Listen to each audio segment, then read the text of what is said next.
For years, the goddess I admired was always keen on being a companion to wealthy young men. I knew we were from different worlds, so I became disheartened and gave up.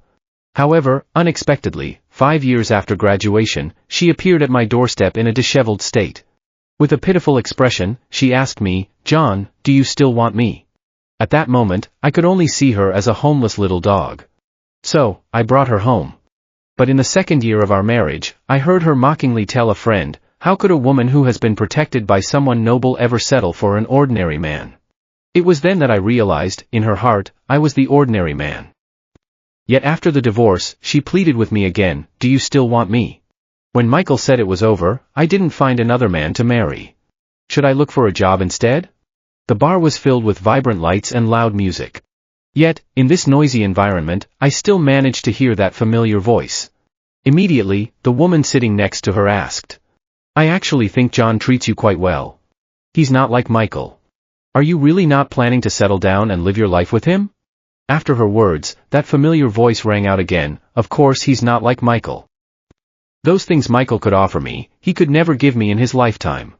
I turned my head, and through the lights, I saw that bright and flamboyant face. It was my wife, Emily. I looked at the smile on her face, wishing that it was just my imagination. However, her next words ruthlessly shattered my fantasy. With a disdainful laugh, she mocked, "What a joke! How could a woman who has been protected by someone noble ever be interested in an ordinary person? A woman should strive for personal growth in a relationship, not regression." "So what you mean is that being with John is a compromise for you?" someone asked half-jokingly. But I couldn't catch her response. All I knew was that I was standing right in front of her, in a place where she could see me clearly if she just looked up. Yet she never so much as glanced in my direction, all the while laughing and chatting with another man. I can't quite express how I feel right now. It's as if there's a tightness in my chest. My throat feels constricted, making it hard to find my voice. I really wanted to walk over and confront her, but suddenly it all seemed pointless. So, I turned and left this place that made me feel so out of place. I walked down the road in a daze, filled with confusion. It seemed that the heavens thought I wasn't miserable enough, as a torrential downpour suddenly began. Within just a minute, I was soaked to the skin. My vision blurred by the rain, I suddenly recalled the day Emily came to find me. At that time, she was completely drenched as well. She knocked on my door, looking extremely disheveled, and pitifully asked me, "John, do you still want me?" I had no idea what had happened to her. She seemed like a homeless little dog. So, I took her in, and that's how we ended up with our current home. Thinking of this, I let out a self-deprecating chuckle. It turned out that, in her heart, I was just an ordinary person. An ordinary person who is always available and can give everything up at any moment. I didn't seek shelter from the rain or take a taxi. I simply walked home, getting soaked along the way. I thought that perhaps this way, I could be a bit more clear-headed. By the time I got home, I was shivering from the cold. For a moment, I couldn't tell whether that day's Emily was more of a mess or if I was more of a mess now. At that moment, Emily called me. I hesitated for 2 seconds but ultimately chose to answer. The next second, her dissatisfied voice came through the phone. "John, didn't I ask you to pick me up? Where are you? I give you 3 minutes to appear in front of me, or I will file for divorce." I don't have the patience to admit my mistake and apologize like before. I just said softly, "I'm feeling a bit unwell today, so you can take a taxi back by yourself." "Are you saying that just because you're not feeling well, you can't come to pick me up? Is this what you call being a responsible man? I am your wife, don't you care if something happens to me?" Emily's tone seemed even angrier, but I was filled with sarcasm. Her words were full of blame and accusations, and not a single concern for my discomfort was expressed. Only after regaining my composure did I realize that Emily truly had no feelings for me. I remained silent, not saying a word, while she continued to insult me for a few more moments before hanging up the phone. I didn't pay much attention and took a quick shower. Once I warmed up, I lay down on the bed. I didn't know how long had passed, but I suddenly heard a sound in my hazy state. It was persistent, and I struggled to sit up from the bed. Only then did I realize it was the sound of someone knocking at the door. I frowned, feeling a bit of a headache, probably due to just having been caught in the rain. However, the knocking on the door continued incessantly, and I had no choice but to get up. When I opened the door and saw the scene outside, I was stunned. Emily appeared to be drunk, her face flushed. She had her eyes closed and was leaning against another man, acting affectionately and looking dependent. Coming to my senses, I heard the man say in a low, cold voice, "Could you please step aside?" I glanced at Emily beside him and took a step to the side. He then picked Emily up and walked inside. He unceremoniously set her down on the sofa and asked, with a tone of disdain, "When we broke up, I offered you a villa, and now you're comfortable in this tiny place." Unfortunately, the drunk Emily couldn't respond to that question. I also recognized this man as Michael, the one Emily had been mentioning repeatedly back at the bar. He is also her ex-partner. Michael shot me a disdainful glance, completely disregarding my presence.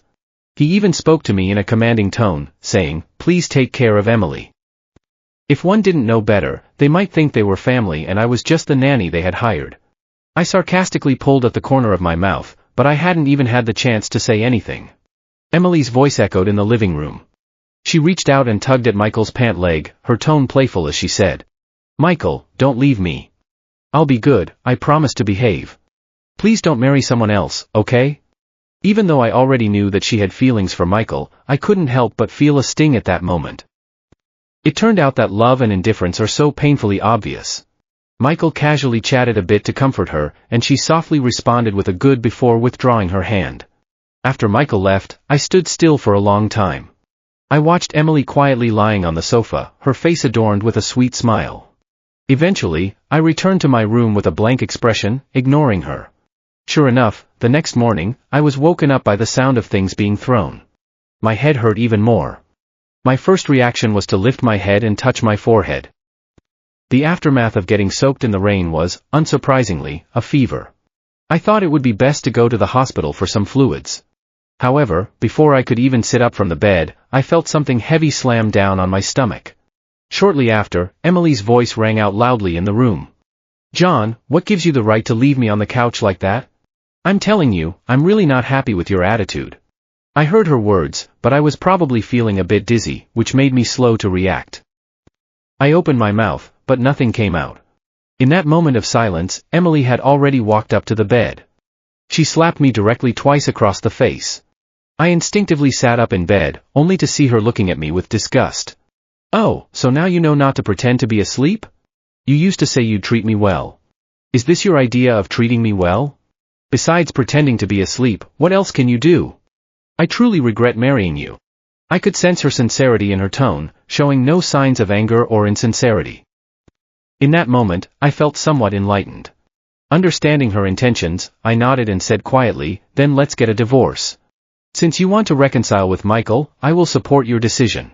This way, I wouldn't be putting myself in a difficult position, and I would also be granting her what she wanted. This seemed to be the best outcome for both of us. Letting each other go is always better than this painful entanglement." I thought Emily wanted to force me to say the word divorce. Now that I've said it, as she wished, I didn't see any look of joy on her face. Instead, I seemed to catch a glimpse of confusion in her expression. I shook my head, thinking it must be an illusion. However, in the next moment, I heard her ask in disbelief, "Are you really going to divorce me just because Michael took me home?" With that, Emily let out a mocking laugh. "You didn't come to pick me up, and now you don't allow anyone else to take me home? John, when did you become like this?" I couldn't tell if she truly didn't understand or was pretending not to, nor did I know what she was trying to evade. But I was really feeling unbearable anguish right now. I struggled to sit up in bed and glanced at her angry expression. Ignoring it, I said, "I'm not feeling well. Let's talk after I visit the hospital." Since we were going to get a divorce, it was better to be clear about things. Fortunately, Emily and I didn't have any children and not much property entanglement. I picked up the coat from the bed and was about to walk past her. But the next moment, I was pushed to the ground by her. I was already weak, and now the back of my head had hit the bedside table. At that moment, I was completely stunned. I knew Emily didn't love me, but I didn't expect her to be indifferent to my well-being. I couldn't help but ask her, "If you don't love me, why did you come and provoke me in the first place?" "Emily, I thought you genuinely wanted to live a good life with me." I wanted to tell her that the person who changed was never me, but her. That didn't seem quite right either. It wasn't that she had changed, but rather that I had never truly known her. A look of guilt flashed across Emily's face, but it lasted only a second. Then, she adopted a defiant stance and said, "I do want to live a good life with you, but do you really want to live a good life with me? You can't even give me what I want. Can you blame me?" She was the one who did something wrong, yet she turned around and accused me instead. I was almost amused by the absurdity of it. Then go ahead and find Michael. I can't give you what you're looking for, but he can. Emily shot me a furious glare, seemingly very upset by my words. Just when I thought she was going to lash out at me or smash something, she merely cradled her head and let out a shriek like a madwoman. Then she pointed at me and said, "Fine. If you want me to go find Michael, then I will." Hearing this, my first reaction was not sadness, but a sense of relief. All I could hope for at that moment was for her to leave quickly. However, what I didn't expect was that Emily stormed out of the room. Just 2 seconds later, she walked back in. The only change was that she had a phone in her hand. Then I saw her make a phone call. With a pitiful expression, she said, "Michael, didn't you say you wouldn't let anyone bully me? Someone is bullying me right now." I couldn't hear what was said on the other end of the line, but she responded with, "Okay, I'll wait for you." Just a moment ago, Emily had a soft and vulnerable face, clearly feeling wronged. The moment she hung up the phone, her expression changed completely, returning to the facade she had just moments before. She continued to threaten, "Let me tell you, John, until everything is settled, don't even think about leaving." Hearing her voice now made my head feel like it was about to explode. Michael arrived quickly, accompanied by 2 bodyguards. The moment Emily saw him, she started to cry, endlessly recounting her grievances. When he stood in front of me, he was completely a different person. After listening, Michael immediately ordered the people behind him to take action against me without saying a word. 2 of them kicked me repeatedly, and I didn't even have the strength to fight back. I don't know how long it went on, but they finally stopped. Then, a hesitant voice from above said, "Sir, he seems to have a fever.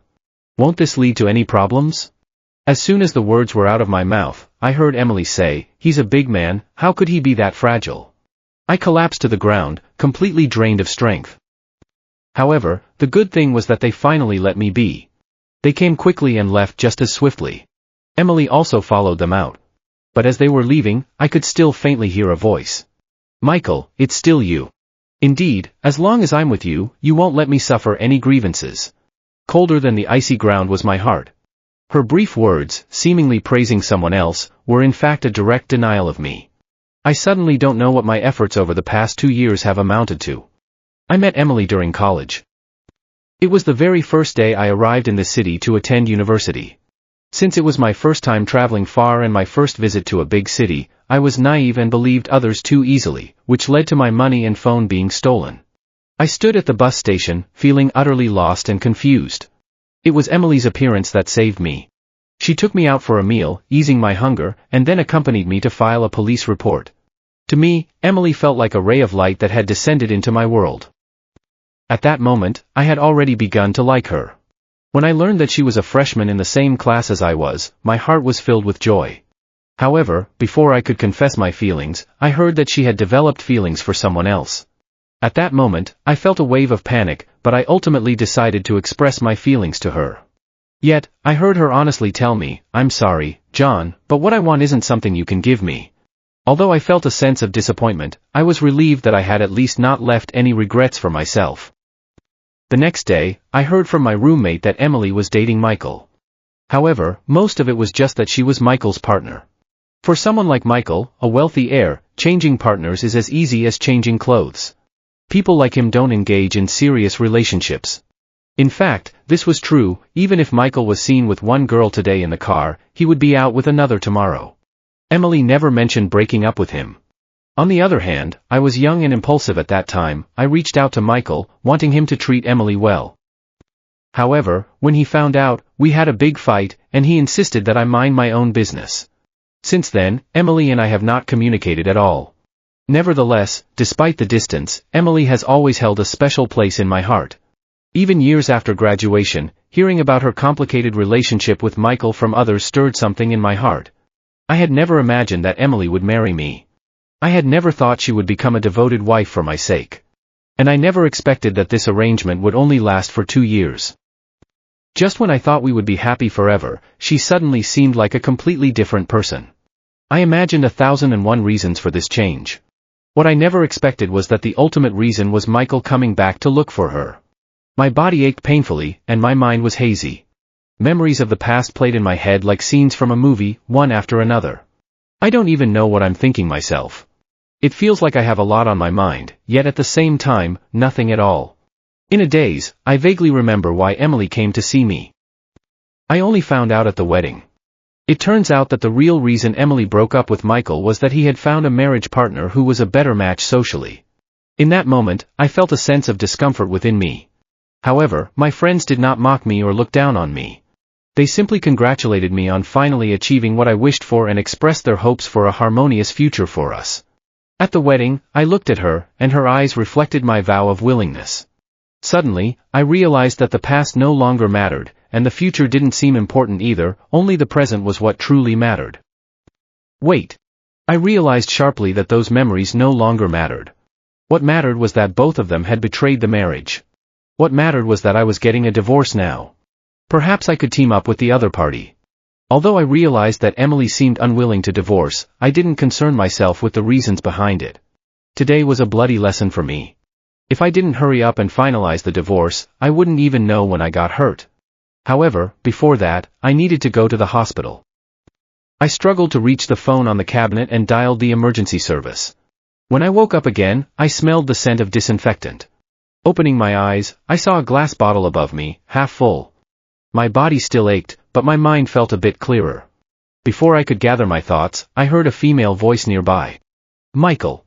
Do you no longer take me seriously at all? Hearing that name, I instinctively turned my head. There, I saw a beautiful profile. The woman's face was pale, and her hand was continuously rubbing her stomach. I couldn't tell what was being said over there, but the hand gripping the phone tightened even more. She said one more thing, just don't regret it. After the call ended, she seemed still a bit angry, her hand still trembling.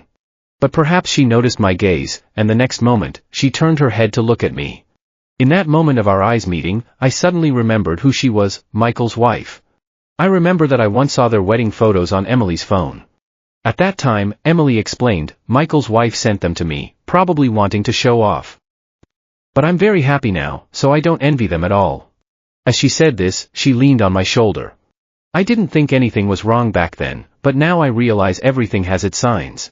My wife has always been infatuated with another man. Although I know her well, the other man does not know me. By the time I regained my composure, she had already looked away. Then she started tapping away at her phone, seemingly busy with something important. I stared at the ceiling, contemplating how to begin the conversation. From her recent phone call, I gathered that she and Michael seem to have had a conflict. However, I'm not sure if it's serious enough to lead to a divorce. After all, the dynamics of a wealthy marriage are quite different from those of ordinary people like us. I'll take a moment to gauge the situation. Just as I was lost in my own thoughts, I suddenly heard the sound of the door opening. Immediately, a familiar voice interrupted, saying, Sarah, what right do you have to accuse Michael of cheating? I was the one who knew Michael first, and I was the one he loved first. You're the one who ruined our relationship, not me who ruined yours. I looked helplessly at the ceiling, unable to understand how I ended up encountering Emily here. Previously, I thought she was perfect in every way. But in just a couple of days, her image in my mind transformed into that of an extremely selfish person. Emily didn't notice my presence. She continued to mock, first comes love, then comes destruction. But do you even have any feelings for Michael? As long as the names on the marriage certificate are Michael and me, you'll always be an outsider. I didn't expect Sarah, who appeared so demure, to have such a fierce side. The next moment, I heard Michael say, Sarah, there's no need to speak so harshly. I mockingly tugged at the corner of my mouth, silently lamenting that these two were indeed cut from the same cloth. Sarah let out a light chuckle, saying, what you did isn't hard to look at. Are you saying I have a nasty way of speaking? That's enough. If you've figured it out, come find me, if not, leave me alone. Don't bother me while I'm recuperating. I didn't intend to disturb them, as I didn't want the flames of conflict ignited on my behalf. I was at a loss, my energy was completely drained, and I still felt a bit weak. Just as I pressed the button, a sound came out. The three of them turned to look at me simultaneously. I was about to speak up and tell them to continue when I saw Emily walking towards me in her high heels. John, why aren't you speaking up here? Are you deliberately laughing at my misfortune? I was speechless and replied, so you know it's a joke. You. She wanted to say something, but at that moment, a nurse walked in from outside. Sensing that the atmosphere in the room was somewhat off, she casually asked, "Are you family members of the patient?" Emily and Michael both remained silent. In this situation, it seemed neither right nor wrong to say anything. Thus, the two of them simply remained silent. The nurse shook her head, dismissing the matter, and left after giving a few reminders. However, Emily and Michael had no intention of leaving. I felt her gaze still fixed on me. I sighed and said impatiently, "What are you looking at me for? I haven't damaged our relationship at all. As long as you say the word, I can go with you to the Civil Affairs Bureau even while I'm sick." As soon as I said that, Emily became emotionally agitated. "John, what do you mean? Do you want to divorce me? You've changed your mind so quickly." I didn't understand where she got the confidence to accuse me. But I wasn't in the mood to argue with her. If that's how you want to think of me, there's nothing I can do. I finally understood that she wasn't unwilling to divorce, she just couldn't accept that it was me who was suggesting it. I was about to say that if she didn't want to, then just forget I mentioned it. Let her speak. But unexpectedly, she directly attacked me. I saw more and more blood oozing from the place where I had just received the 4. Unable to endure it any longer, I brushed her hand away. Before she could say anything, I quickly asked, "What do you want from me?" With just one look from her, I understood what she wanted to say. I immediately blocked her and taunted, "Whatever you plan to say, you better think twice, especially with Michael right behind you." Sure enough, my words caught her off guard, causing her to fall silent. After a few seconds, she finally spoke up in frustration, "If you want a divorce, go ahead. If you don't want to keep going, I don't want to either.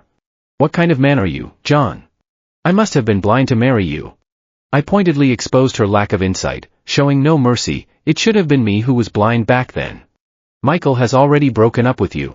You should find another man to marry, you can't just go out and work, can you? I'm just the replacement you were looking for. You are the kind of woman who has been protected by someone like Michael. How could you possibly be interested in an ordinary guy like me, John?" Emily's expression changed slightly as she realized. What she had said in the bar had been overheard by me. At that moment, a nurse walked in from outside. It was only after I heard Sarah's voice that I understood she was the one who rang for help right after I started bleeding. The nurse chatted nonstop, but everything she said was for my benefit. I couldn't help but think of Emily. All along, it was as if she hadn't seen me at all. However, at this moment, I had completely accepted this reality. It wasn't until the nurse left that I noticed Michael and Emily had already left without me realizing when they had gone. Sarah and I instinctively looked at each other, silently understanding the same thought reflected in each other's eyes. Even without saying a word, it felt as if we had reached a certain consensus. However, what we didn't expect was that just as we were discussing our plans and preparing to implement them, our photos were unexpectedly posted online, sparking a heated discussion. That night, Emily didn't come home. I simply helped her pack her luggage. This house was bought before I married Emily, so it should be considered premarital property. Additionally, since the property deed is in my name, there shouldn't be any complications. As I finished packing her things, I was suddenly struck by how much emptier the room felt. It was then that I realized I had been giving so much for Emily over the past 2 years. I can't seem to remember the last time I bought something for myself. I let out a self-deprecating laugh. My heart and mind are filled with thoughts of her, a feeling that has never changed over all these years. But what about her? Forget the past, in these 2 years of marriage, was there ever a single moment when she loved me? The answer in my heart is a resounding no. The next day, Emily still hadn't returned. Just as I was opening WeChat, getting ready to message her, I received a video link shared by a friend. Before I could click on it, another message came through. "Bro, have you betrayed your marriage?" I was stunned for 2 seconds before I realized something was off. I quickly clicked on the video and, to my surprise, saw a scene of me and Sarah exiting the hospital. I remembered that Sarah had a moment of dizziness, which almost made her fall to the ground. We had both been discharged at the same time, and I was standing right next to her. Seeing her like that, I instinctively reached out to support her. However, what we didn't expect was that this scene was recorded and posted online. The marketing account even gave it a misleading title, "A Heartwarming Scene at the Hospital." Those who witnessed it firsthand should know better. We each got into different cars, heading in completely opposite directions. Of course, that's not the main point. The key point is that right after this video went viral, someone quickly uncovered Sarah's identity and began exposing her marital betrayal. This series of events clearly shows that someone is deliberately orchestrating this. The target of their actions is Sarah, and I am just caught in the crossfire. However, thinking about the collaboration between Sarah and me, I hesitated for 2 seconds but ultimately decided to give her a call. I asked, "Is there anything you need help with?" "No," she paused and then added, "If you have more evidence, that would be even better." The only evidence I have is the video of Michael coming to my house that day. But thinking about that surveillance footage, I pondered for a moment. I'll look for more. After hanging up the phone, I opened Emily's computer. The home surveillance system was something she insisted on installing. Emily wasn't doing it for any other reason, she just wanted to avoid a violent man. If there comes a day when I lay my hands on her, all of this could serve as evidence. I know I would never hit a woman, but I eventually let her have her way. I never expected it would end up being used at such a moment.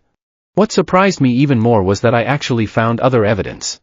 The moment I saw the video, it felt as though a raging fire ignited within me. Just a moment ago, I was swearing that I would never hit a woman. In the next moment, I clenched my fist tightly. I imagined that if Emily were right next to me now, I wouldn't be able to help but slap her. The more I thought about it, the angrier I became. Although it only traced back to a year ago.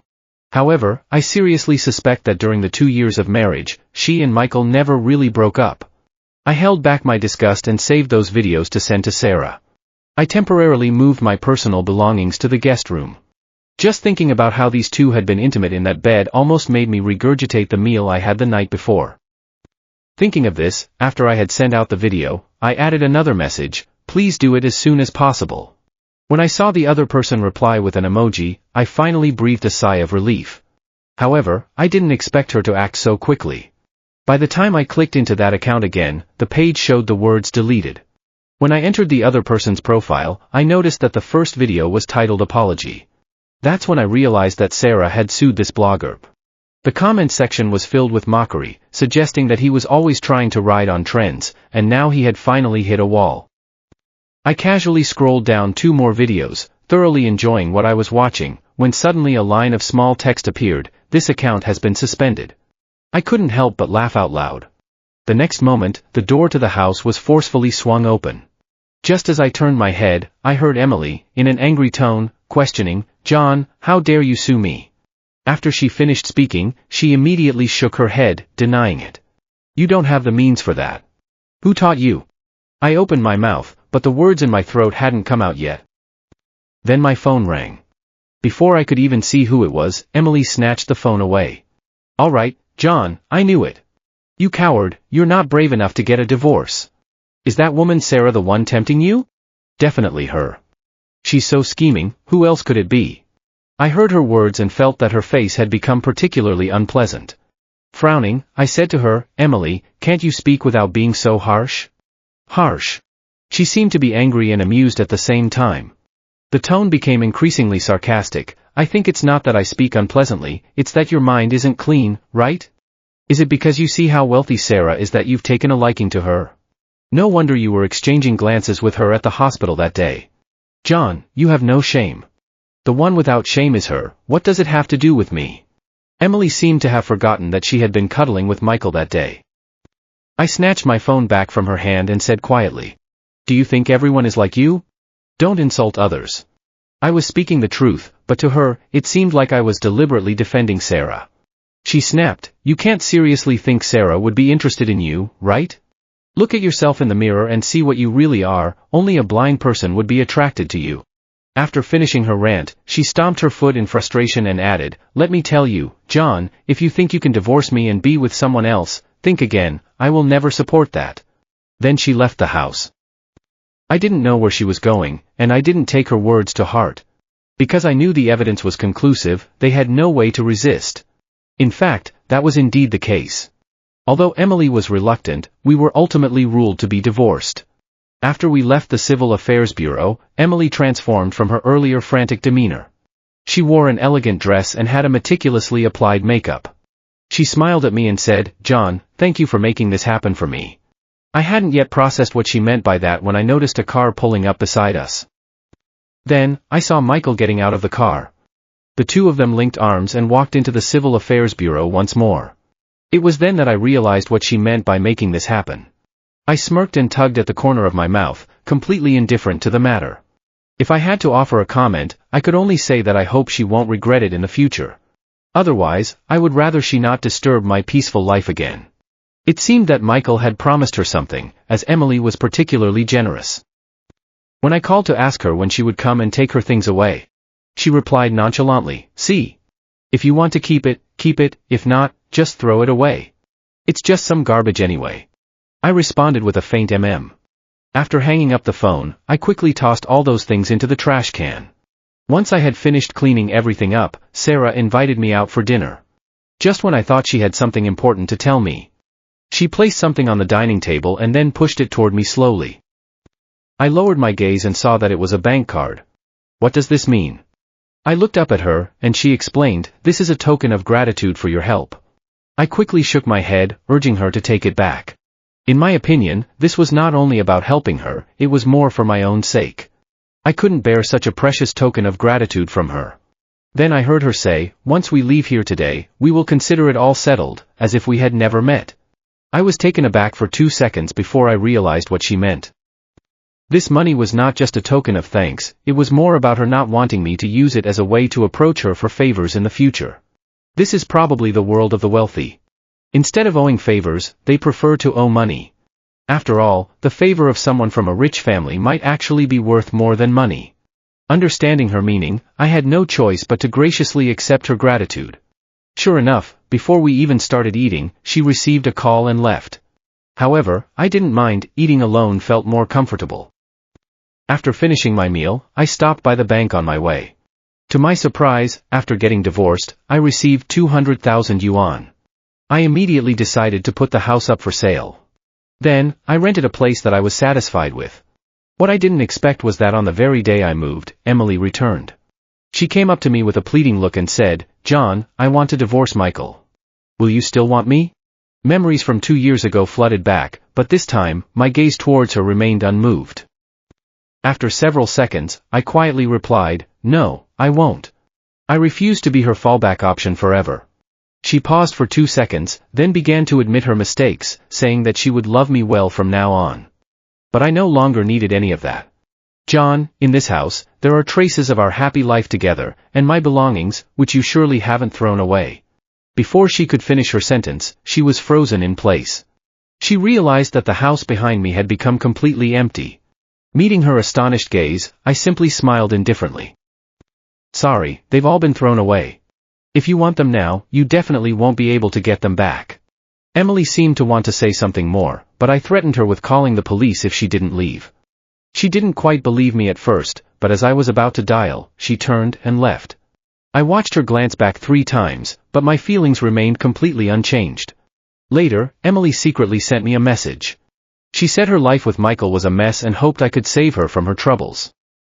I deleted the message without replying.